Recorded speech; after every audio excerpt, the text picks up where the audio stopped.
Assalamualaikum warahmatullahi wabarakatuh.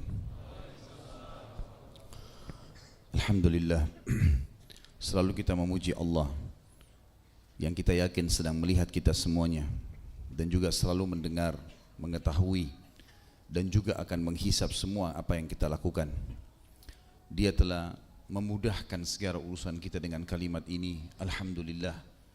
Maka selalulah ucapkan kalimat ini. Dan juga kita panjatkan salam hormat kita kepada manusia yang telah membawa kepada kita syariat Allah, sehingga kita punya panduan hidup, tahu mana halal dan haram. Dan Sang Pencipta Allah telah memerintahkan kita sebagai ibadah untuk kita semua dalam mengucapkan salam hormat kepada manusia terbaik ini. Maka sangat wajar kalau kita selalu membacakan salawat dan taslim kepada Nabi besar Muhammad sallallahu alaihi wasallam. Seperti biasa pada Rabu malam ini kita melanjutkan bahasan dosa-dosa besar dan semoga Allah berkahi. Malam ini dosa besar ke-65, masalah jidal atau berdebat, berbantah-bantahan dan juga bertengkar. Sebelumnya kita sudah membahas dosa besar ke-64 dan Allah sudah berkahi alhamdulillah, minum menggunakan wadah emas dan perak.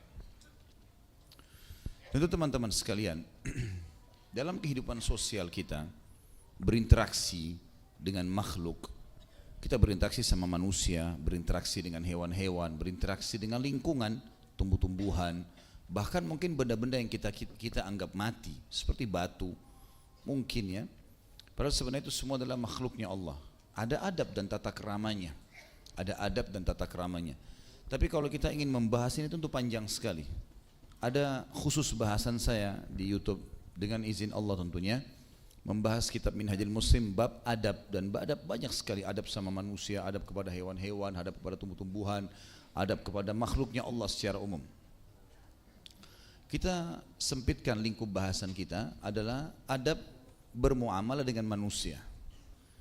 Dalam bermuamalah dengan manusia yang memang dasarnya Allah berikan kepadanya akal fikiran, hati nurani, energi di tubuhnya, akal fikiran yang dia bisa gunakan untuk mengembangkan ide-idenya, maka tentu Allah subhanahu wa ta'ala perkaya dengan ragam macam ide, ragam macam perasaan ya.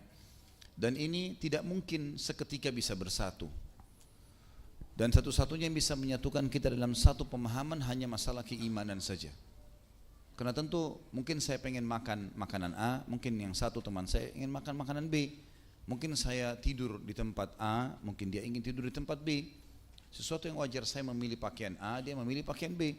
Adanya ragam ini adalah salah satu keajaiban penciptaan Sang Pencipta Allah. Dan yang bisa menyatukan kita adalah agama. Agama mengatakan halal ikuti, haram tinggalkan, seperti itulah. Sehingga keragaman ini bisa disatukan dalam konsep syariat. Tetapi teman-teman sekalian, dalam bermuamalah dengan manusia, ada hal yang sangat dilarang dalam agama Islam. Tentu banyak yang dilarang, tapi salah satunya ini adalah berdebat, berbantah-bantahan dan bertengkar. Ini sama sekali tidak dibenarkan. Di dalam Islam tidak boleh bertengkar. Kalau mau menunjukkan keberanian, suara yang keras, keterampilan dalam bela diri di kancah peperangan, kancah jihad, silakan tunjukkan. Tapi sama istri, sama anak, sama teman, sama orang tua, bukan tempatnya ini. Seorang muslim tidak pernah mengenal masalah itu. Artinya jadi tidak membutuhkan. Kalau ada orang mengajak kita bertengkar atau berdebat dengan lisannya, tinggalkan saja, biar dia bertengkar dengan tembok ya. Dia habisin kata-katanya silahkan. Atau sama angin, sama pohon, biarin aja. Tidak perlu kita ajak berdebat.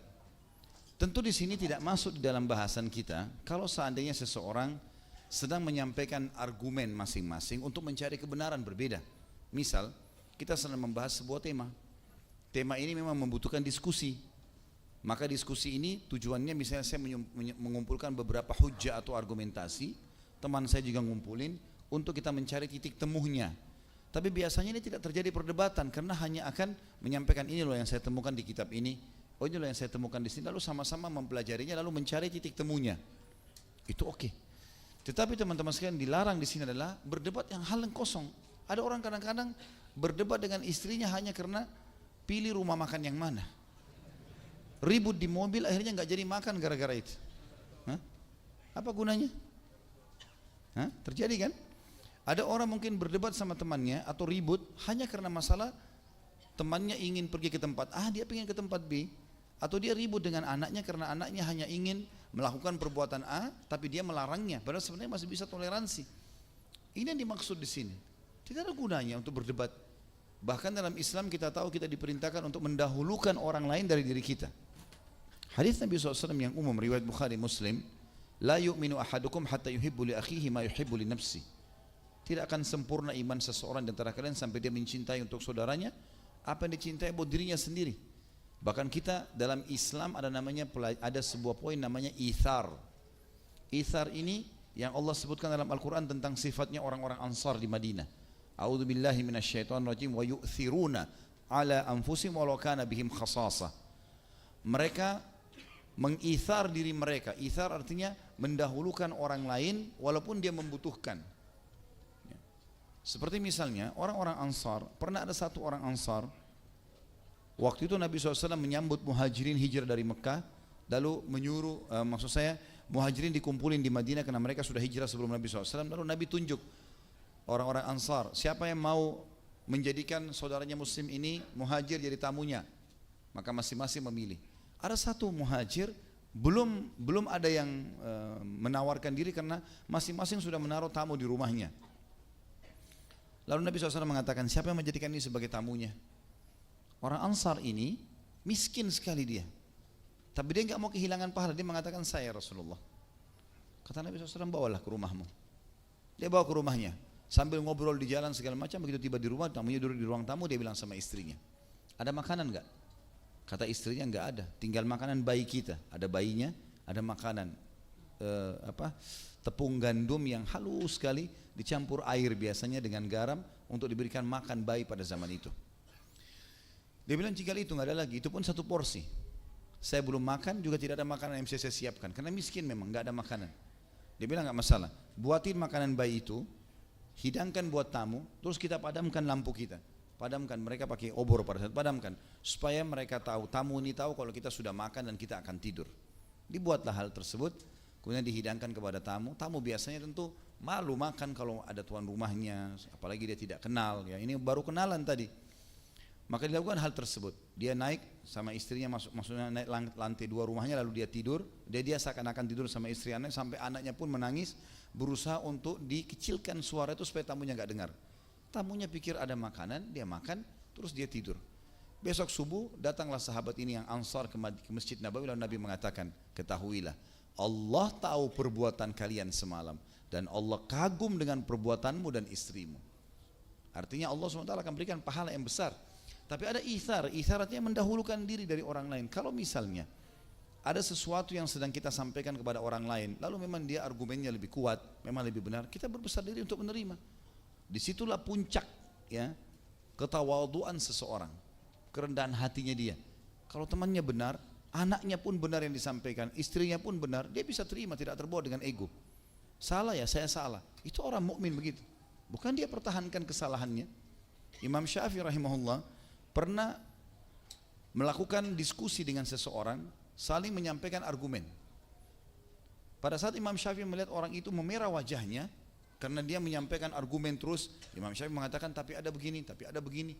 Rupanya dia merasa tidak nyaman kalau didebati sama Imam Syafi'i. Imam Syafi'i lalu menutup majelis sambil mengatakan, semoga saja Allah Subhanahu wa taala menyatukan kita di dunia ini, begitu juga disatukan di akhirat dalam persaudaraan Islamiyah. Lalu Imam Syafi'i meninggalkannya, gitu kan. Artinya memang kalau memang kita sudah sampai pada tingkat tidak ada gunanya, ya tinggalkan. Dan kita harus bisa menerima kebenaran, teman-teman sekalian, ya. Jadi jangan buka pintu pertengkaran. Ini saya sudah pernah bilang, semua kamus-kamus yang menyusahkan hidup antum, suka bertengkar, suka marah, putus asa, merasa diri sudah terlambat, nggak bakal bisa maju, ini semua nggak ada di kamus kita nih. Hapus sebagai seorang muslim. Saya bisa, saya mampu, belum terlambat, ya. Tidak ada kata-kata kalah bagi seorang muslim, ya. Tidak butuh dia mengalahkan saudaranya muslim, bahkan dia mengalah, dia ithar dirinya, itu sebuah ibadah di dalam agama Islam. Jadi yang dibahas oleh Imam Madzhabi rahimahullah tentang masalah malam dosa besar ke-65 malam kita ini adalah tentang masalah bahayanya, ya, atau efek daripada orang-orang yang berdebat dan bukan tujuannya mencari kebenaran, bukan diskusi ilmiah, tapi untuk ribut. Ini bahaya sekali. Seorang muslim harus tahu adabnya, dia meninggalkan itu. Ya. Kalau ada pertengkaran, tinggalkan. Jadi kita harus tahu ini, teman-teman sekalian. Kalau kita berbicara sama seseorang diskusi bermanfaat sampaikan, kalau tidak ya sudah, gitu kan. Kita bisa menggunakan doa, nggak usah habisin waktu untuk itu. Terutama kalau kita menemukan ada orang yang berdebat dengan menggunakan Al-Quran dan dia tidak faham, ini bahaya sekali. Ya, kadang-kadang ada orang subhanallah berargumen dengan Al-Quran tapi dia nggak faham apa yang dia sedang argumenkan. Kalau ini secara mutlak ulama mengatakan harus ditinggalkan orang ini. Nggak bisa sama sekali diajak ngomong, karena nanti dia salah gunakan ayat Al-Quran yang dia tidak faham itu. Nanti kita akan bacakan dalilnya berhubungan dengan masalah apa yang saya sampaikan tadi. Kita mulai dalil yang pertama yang ditulis oleh Imam Adz-Dzahabi rahimahullah, surah Al-Baqarah ayat 204 sampai 205. A'udzu billahi minasyaitonir rajim, wa minan nasi man yu'jibuka qawluhu fil hayatid dunya wa yushhidullaha ala ma fi qalbihi wa huwa aladdul khisam. Wa idza tawalla sa'a fil ardi liyufsida fiha wa yuhlikal hartha wan nasl. Kalau yang pegang buku ada footnote di bawah, lanjutannya footnote nomor 2, wallahu la yuhibbul fasad. Yang artinya, dan di antara manusia ada orang yang ucapannya tentang kehidupan dunia menarik hatimu dan dipersaksikan kepada Allah atas kebenaran isi hatinya, padahal ia adalah penantang yang paling keras. Dan apabila dia berpaling darimu hai Muhammad, maka dia berjalan di muka bumi untuk mengadakan kerusakan padanya dan merusak tanam-tanaman dan binatang ternak, dan Allah tidak suka dengan orang-orang yang membuat kerusakan. Ada seorang munafik datang kepada Nabi SAW, sering menawarkan proyek-proyek seperti ini ya Rasulullah, seperti ini ya Rasulullah, tapi tujuannya dia bukan memang untuk melibatkan Nabi SAW, bukan untuk menunjukkan di depan orang-orang kalau dia punya ide hebat.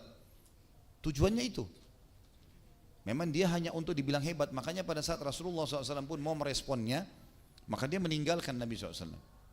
Bahkan pada saat ada orang seperti ini, misalnya dia ngomong ada proyek seperti ini dan seperti itu, misalnya dia bicara, kemudian kita sudah tertarik, kita datang kepada dia, proyek itu di mana, bagaimana caranya partisipasi, dia malah mengatakan sudahlah kamu nggak cocok misalnya, atau apalah seperti itu. Karena tujuannya sebenarnya bukan untuk mengajak kita, tapi untuk menunjukkan saja, untuk mencari nama, mengharumkan namanya di masyarakat.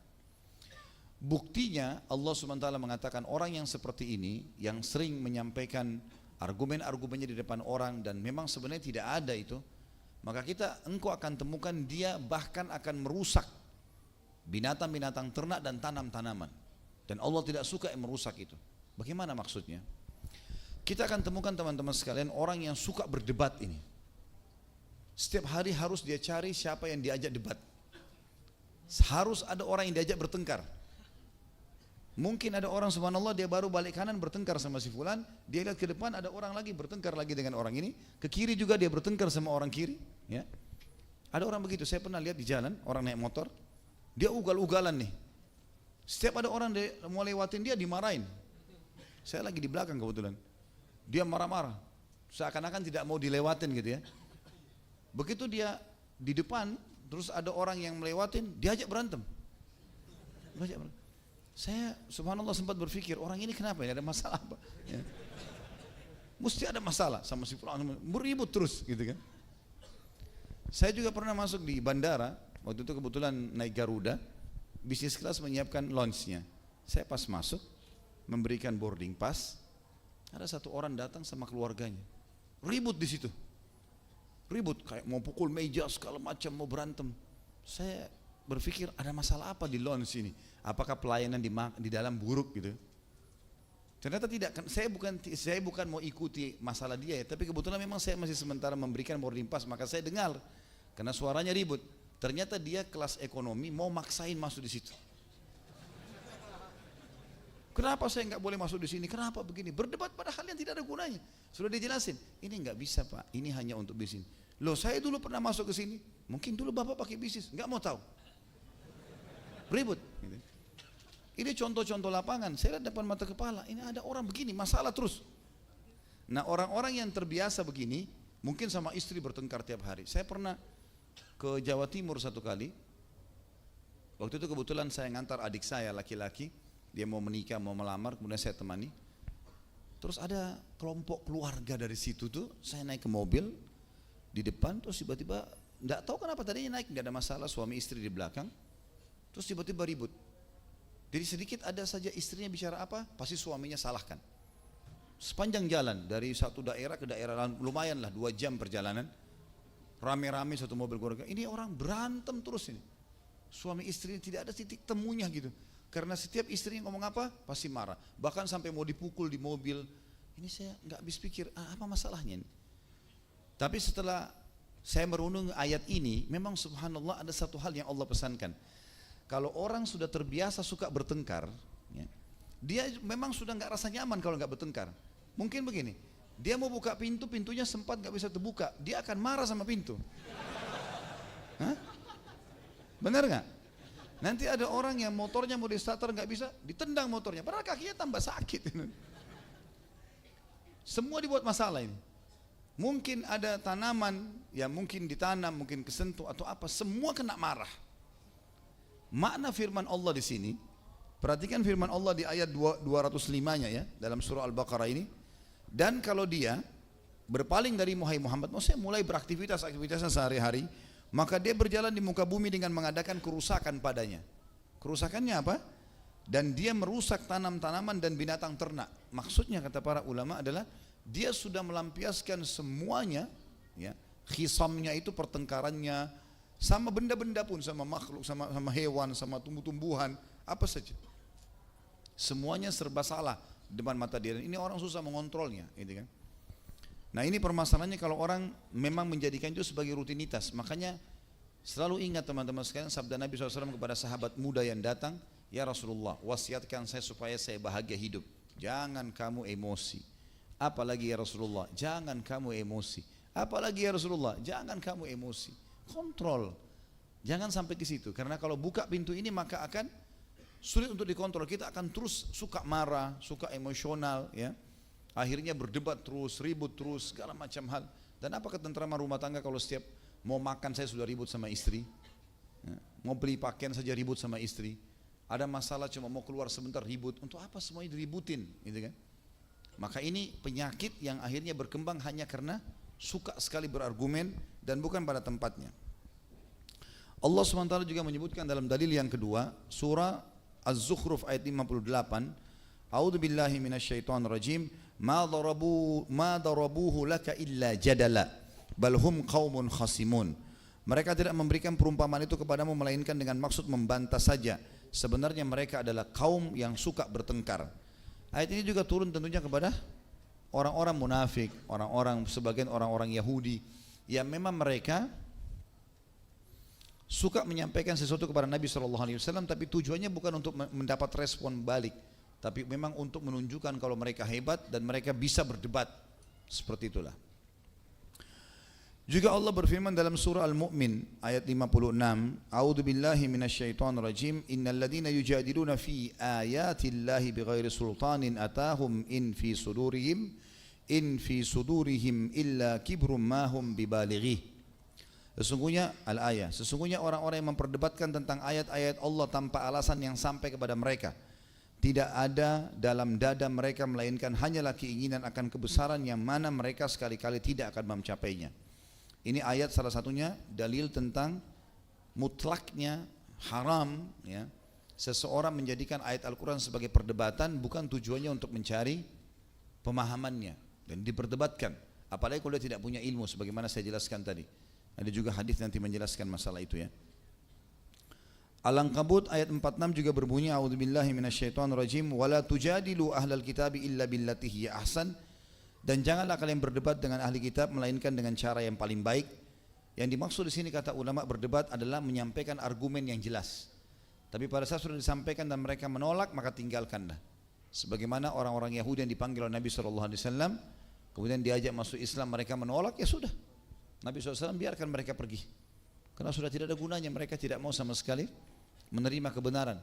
Waktu kaum dari Najran Nasrani datang, Nabi SAW kirimkan surat kepada mereka, wilayah Najran, datang ke Madinah sampai tinggal seminggu di Madinah. Riwayat lain menjelaskan 3 hari, antara 3,5 hari sampai seminggu, sampai 7 hari. Yang jelas Nabi SAW tiap hari sampaikan ayat-ayat Al-Quran, sampaikan dalil, berdiskusi dengan mereka. Mereka tidak pernah bisa membantah karena selalu dijawab oleh Nabi SAW kena wahyu. Hari ketiga mereka tidak mau sama sekali. Kata Nabi SAW, baiklah, turun ayat Al-Quran tentang ngajak mereka untuk, ya, tanding sumpah gitu kan. Sumpah atas nama Allah, siapa yang benar didukung sama Allah, siapa yang salah dilaknat sama Allah. Maka Nabi SAW membawa Fatimah, membawa Hasan, membawa Husain, kemudian berada di sebuah wilayah di padang pasir dekat gunung di Madinah, dan pendeta-pendeta Nasrani bersama keluarganya berdiri di situ. Tiba-tiba gunung itu dipenuhi dengan asap yang hitam besar. Lalu akhirnya mereka mengatakan, ini tanda keburukan. Kayaknya memang orang ini benar sebagai nabi. Jangan kita bertanding sumpah karena nanti akhirnya jadi masalah. Kalau dia benar 7 turunan kita jadi celaka. Kita bayar fidyah saja, kita bayar jizyah saja. Maka mereka pun akhirnya membayar jizyah. Tapi Nabi SAW waktu itu menutup memang, kalau memang sudah tidak ada gunanya, maka baik, mari kita sekalian menyelesaikan ini ya, dengan cara bersumpah atas nama Allah. Dan ini dimaksud dengan cara yang baik adalah kalau bisa mereka terima. Kalau mereka tidak bisa terima sudah selesai, tinggalkan saja. Allah membenci teman-teman sekalian orang yang suka bertengkar, suka ribut. Cirinya dari suaranya suka teriak-teriak, ya. Apa saja selalu emosi. Ya. Di dalam hadis Nabi SAW, hadis riwayat Bukhari dalam Kitabul Ahkam, nomor 7188 dan Imam Muslim Kitabul Ilm nomor 2668, Tirmidzi dalam Kitabut Tafsir nomor 2980 dan An-Nasai dalam Kitabul Qudat nomor 247. Rasulullah SAW bersabda, Inna abghadar rijali ilallahi ta'ala al-aladdul khasim. Sesungguhnya laki-laki yang paling Allah murkahi adalah orang yang sengit dalam membantah. Jadi biasa kadang-kadang orang bicara sedikit saya sudah emosi, ya. Ada orang begitu, belum mungkin cuma mau beli barang saja tapi nadanya nada berantem, ya. Mau beli barang tapi seperti orang berkelahi. Kenapa memang kalau lembut, kalau baik, ya. Tapi seperti itulah subhanallah penyakit, dan ini Allah benci sebenarnya. Siapa kita mau sombong ini, ya. Kita bahkan tidak bisa melampaui gunung yang ada di sekitar kita atau pohon. Bahkan kita sendiri tidak bisa menahan bersin yang keluar dari tubuh kita. Terus apa yang mau disombongkan?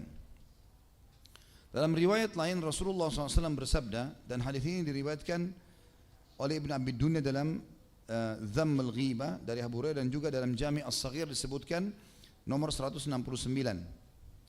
Rasulullah SAW bersabda, Man jadala fi khusumatin bighairi ilmin lam yazal fi sakhatillahi hatta yanzi'.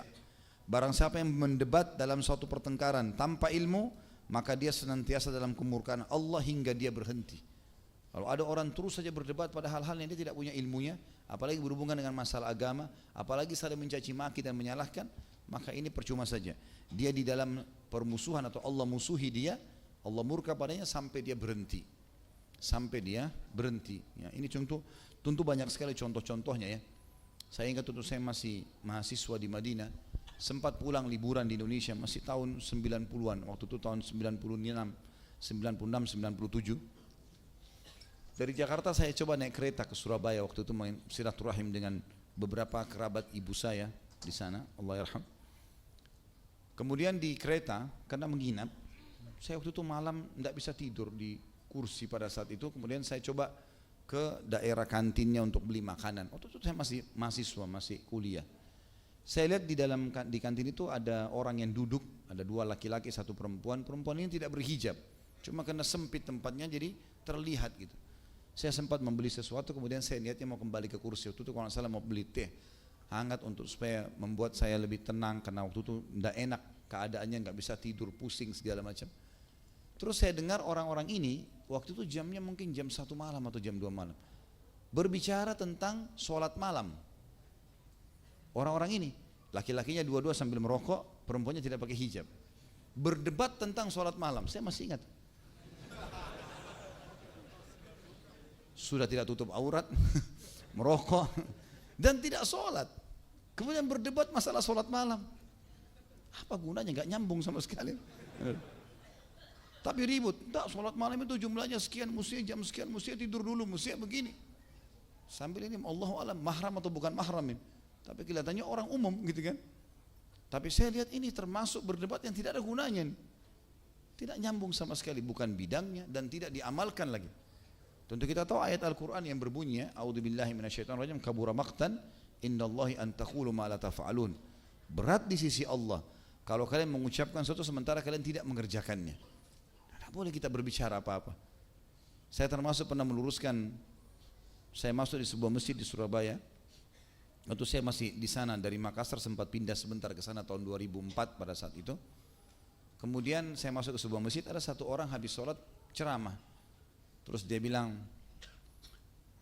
siapa yang bilang kalau kita ini harus mengamalkan dulu agama baru kita dakwahkan? Kita kan harus dakwahkan dulu. Loh kok ini unik ini? Artinya orang boleh menyuruh orang lain sholat walaupun dia tidak sholat. Dia boleh menyuruh orang apa saja atau dia larang orang apa saja, tapi dia tidak mengerjakan kewajiban atau dia bahkan melanggar permasalahan itu. Terus saya luruskan, bukankah ada hadis Nabi SAW yang berbunyi, hadis Bukhari, nanti penghuni neraka akan mendatangi seseorang yang mengelilingi sebuah tiang dan orang itu isi perutnya keluar karena panasnya neraka. Lalu mereka akan berkata, hai fulan, bukankah kamu dulu yang ingatkan kami kebaikan? Kamu yang larang dulu kami dari kemungkaran. Dai ini dibakar di neraka, gitu kan? Lalu dia mengatakan, benar, saya dulu yang menyuruh kalian berbuat kebaikan tapi saya tidak mengerjakannya. Dan saya dulu melarang kalian dari perbuatan salah tapi saya malah melanggarnya. Maka ini hukumannya, gitu. Tidak bisa teman-teman, sampaikan sesuatu yang kita sudah amalkan. Kalau kita belum amalkan jangan dilakukan, gitu kan? Seperti tadi kasus itu. Jadi ini akhirnya mereka berdebat sesuatu yang tidak ada gunanya, tidak perlu.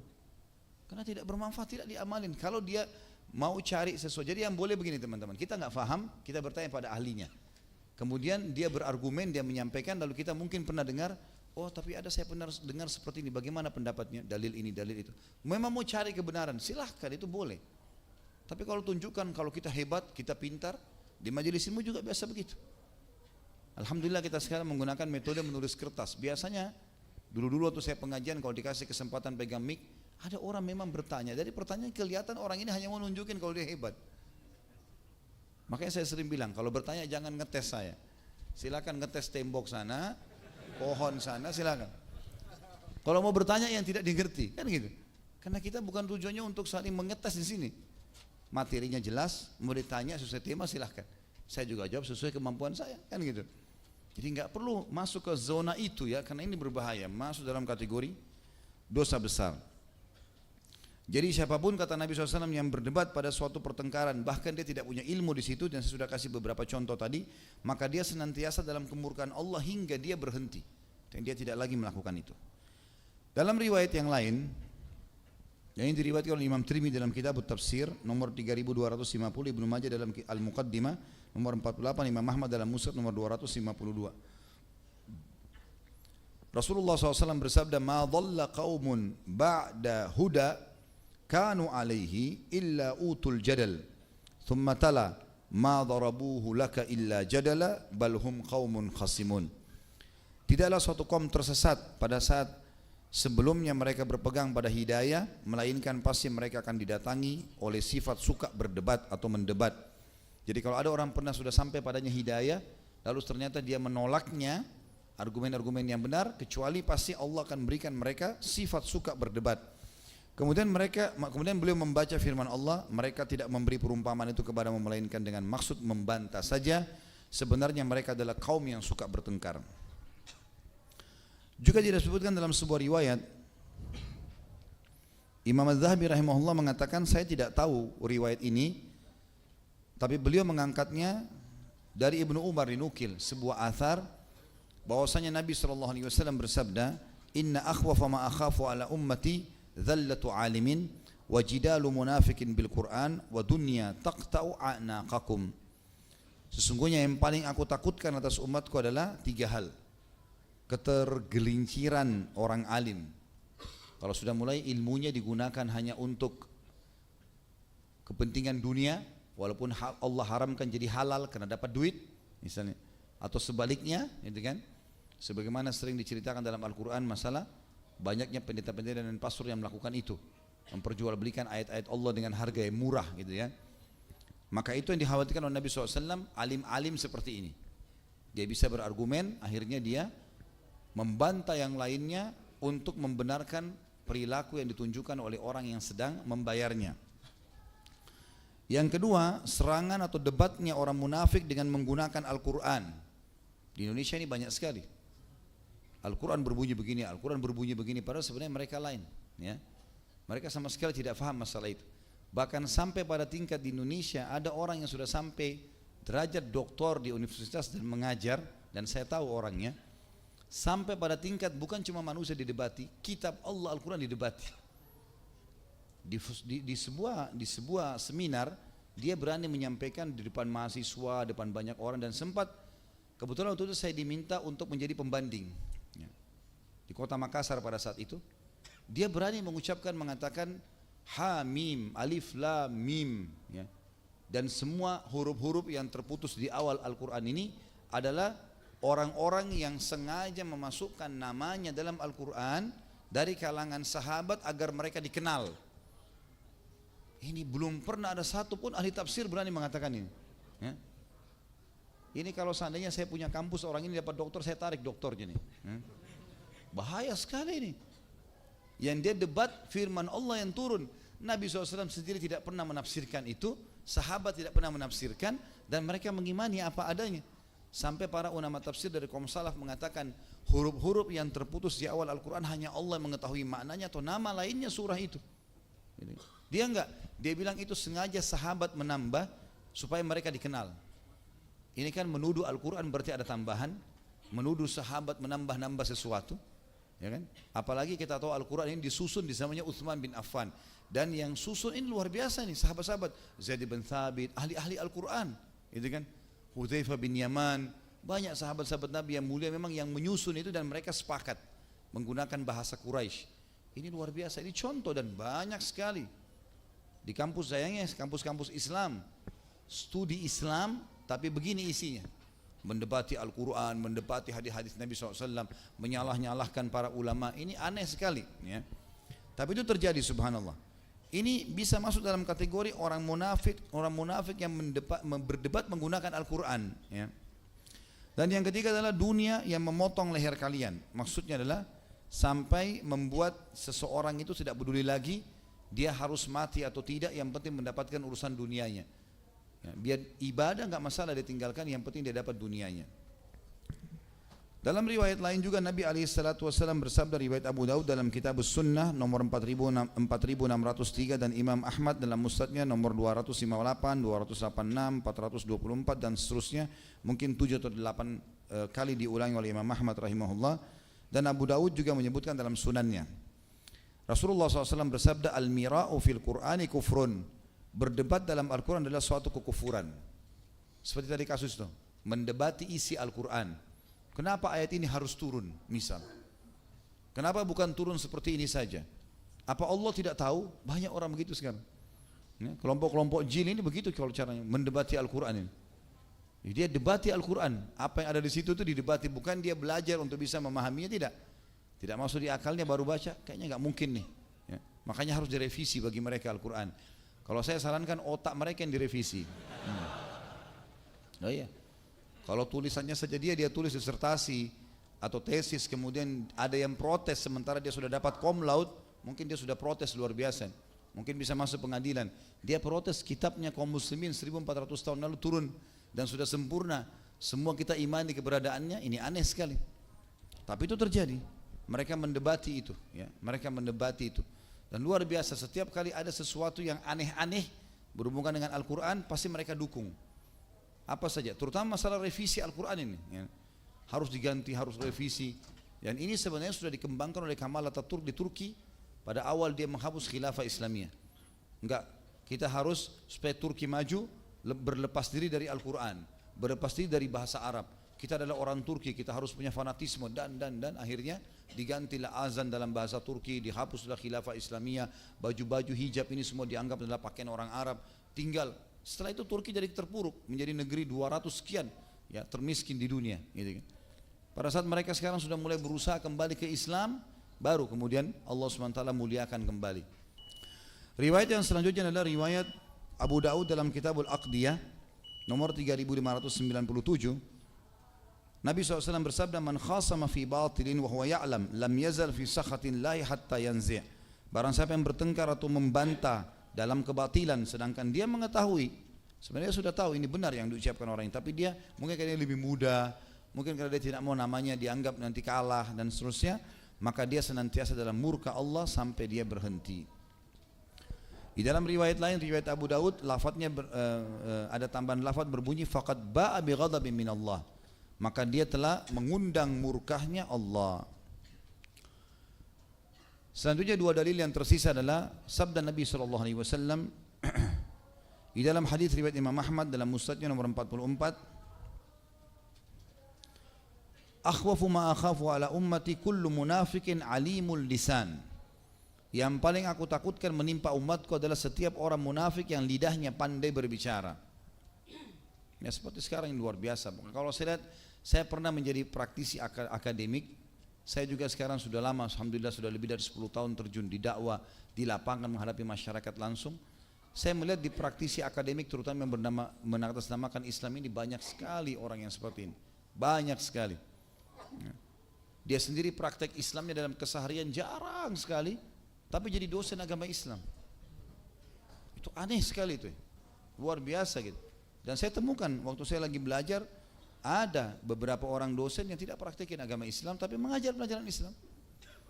Dan uniknya, orang-orang yang zaman dulu sudah jelas-jelas dihukum karena pemahaman mereka yang keliru dan sesat, seperti kasus Khallaj yang mengaku Tuhan masuk ke badannya. Dia bilang ana huwa wa huwa ana, saya dia adalah dia saya. Oleh khalifah waktu itu Abbasiyah dipenggal lehernya. Kesepakatan oleh para ulama, ini orang kafir mengaku Tuhan masuk ke badannya. Sekarang di S2 dipelajari itu. Kalau dia adalah tokoh Islam. Saya sampai bilang sama dosen waktu itu, gimana caranya orang yang sudah dipenggal lehernya di zaman itu oleh khalifah dan ini kena dianggap kerusakan di muka bumi mengaku Tuhan. Ngaku ketuhanan bahaya sekali. Dan juga ulama sepakat, lalu kita sekarang jadikan tokoh, apa jawabannya? Ini ngajar S2 orang ini. Lalu dia mengatakan, ya itu kan orang-orang itu belum sampai pada levelnya Khallaj. Iya, belum sampai pada kegilaannya. Bukan pada level ilmunya. Khallaj ini kalau kita lihat historinya, bukan seorang alim. Orang yang biasa saja hidup di Irak pada saat itu, tiba-tiba mengaku dia adalah tokoh yang hebat dekat sama Allah. Makanya dianggap orang gila, dipenggal pada saat itu. Kita di sini di Indonesia disuruh mahasiswa buat makalah kalau dia tokoh. Dipertahankan, harus pertahankan loh. Ya, kalau misalnya ada 14 orang di kelas pasca sarjana yang saya tahu itu ya. Kemudian ada tokoh siapa dipelajari, seseorang mahasiswa harus tulis makalah dan membela orang itu. Kalau dia hebat dalam berargumen, tidak ada yang bisa bantah di kelas itu, maka dapat cum laude. Walaupun dia menghina atau dia membela kesalahan. Itu yang terjadi itu. Itu di kampus kita. Itu fakta. Saya alhamdulillah tidak sebutkan nama kampus tertentu, tapi ini umumnya yang terjadi. Apa yang saya lihat depan mata saya dan ini yang terjadi teman-teman sekalian. Bahaya sekali. Akhirnya orang-orang munafik ini banyak yang membela, mengacaukan umat dengan tokoh-tokoh yang dasarnya memang sudah tidak mungkin diangkat lagi namanya. Seperti Kemal Atatürk itu luar biasa Turki itu. Dianggap betul-betul sebagai tokoh gitu kan. Kalau dia menghapus khilafah, mengganti azan bahasa Turki, perempuan disuruh buka jilbab, itu tokoh Islam. Justru itu membuat Islam maju. Ini betul-betul harus direnov otaknya. Ya, luar biasa gitu ya. Yang terakhir adalah sabda Nabi SAW dalam kitab Bir Wassilah nomor 2028, al-haya'u wal-'iyyu syu'batani minal iman wal badha'u wal bayanu syu'batani minan nifaq. Malu dan sedikit bicara dalam masalah yang mengandung dosa adalah dua cabang dari cabang-cabang keimanan. Artinya orang malu, orang bicara pada hal-hal yang penting itu tanda keimanannya. Kalau orang tidak banyak berbicara itu berarti tanda keimanan orang itu. Sebaliknya, orang sering berbicara kotor dan banyak omong, selalu dalam semua bidang dia masuk. Di sini dia ngomong, sana dia ngomong, padahal nggak mungkin orang kuasai semua bidang kan gitu. Tapi dia begitu, semua bidang dia seakan-akan menonjol situ. Selalu dia bicara di sini, dia bicara di sana, dia bicara di sana. Kata Nabi SAW begitu, ini sabda Nabi. Berbicara kotor dan kasar dan banyak omong adalah dua cabang dari cabang-cabang kemunafikan. Jadi tanda-tanda kemunafikan jelas di sini. Ya. Jadi bukan cuma sekedar berbicara bohong, berjanji mengingkari, ataupun diberikan amanah maka dia khianati. Tetapi juga termasuk di sini adalah orang yang suka berdebat, orang yang suka membantah, apalagi menyalahgunakan ayat-ayat Al-Quran atau berargumen dengan hujjah-hujjah atau perkara-perkara ibadah tapi dia tidak mengerjakannya. Allahu a'lam. Semoga Allah selamatkan kita dari sifat-sifat ini dan dijadikan kita sebagai orang-orang yang beriman dan patuh kepada Sang Pencipta Allah sampai meninggal dunia insyaallah. Menghibur saya teman-teman sekalian, semoga apa yang kita bahas malam ini bermanfaat buat kita semua. Dan juga semoga saja seluruh amal yang pernah kita kerjakan diterima dengan kemahamurahnya Sang Pencipta sampai menjelang ajal datang nanti.